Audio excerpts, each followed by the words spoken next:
dans le cadre d'une élection présidentielle aux États-Unis, on parle de la surprise d'octobre. Eh bien, c'est la première surprise d'octobre. C'est un coup dur pour Donald Trump qui doit annuler en effet ses prochains meetings, à commencer par ce vendredi, puisqu'il devait se rendre en Floride pour un meeting électoral. Et la Floride est très important pour lui, puisque c'est un État clé. C'est un État où les sondages sont assez serrés, avec Joe Biden qui en général est en tête des sondages. Donc c'est vraiment un coup dur pour Donald Trump, surtout que beaucoup d'experts disent que s'il ne remporte pas la Floride, eh bien ce sera difficile pour lui de gagner l'élection. Alors selon la Maison-Blanche, en effet, Donald Trump a des symptômes légers, mais on a finalement très peu d'informations à ce sujet. On sait aussi que la Maison-Blanche a commencé à procéder au traçage des cas contacts.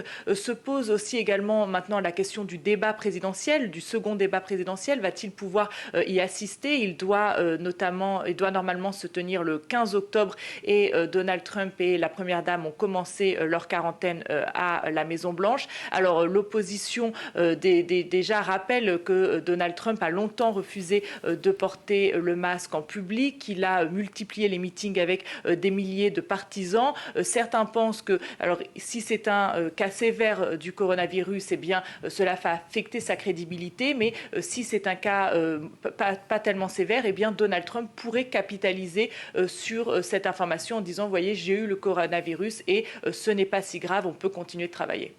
En tout cas, Sonia, la campagne continue côté démocrate, puisque Joe Biden, lui, est attendu dans quelques heures dans le Michigan.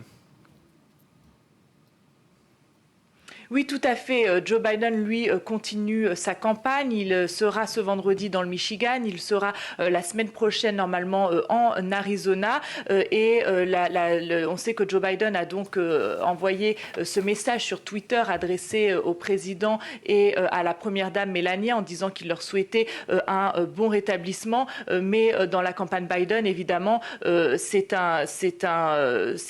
rappelle que le président s'est longtemps moqué de Donald Trump, même pendant le dernier débat présidentiel de Joe Biden, en disant qu'il portait le masque tout le temps. Il s'est moqué de Joe Biden qui a passé la plupart du temps ces derniers mois à faire campagne depuis sa cave, comme disait Donald Trump, qui a évité les meetings avec de nombreux partisans. Et donc aujourd'hui, eh bien, cela renforce la campagne Biden qui prend beaucoup de précautions depuis le début. Et d'ailleurs, la campagne Biden a demandé à un journaliste qui se trouvait cette semaine dans Air Force One pour accompagner le président lors d'un de ses déplacements de ne pas se rendre dans le Michigan avec Biden comme prévu ce vendredi.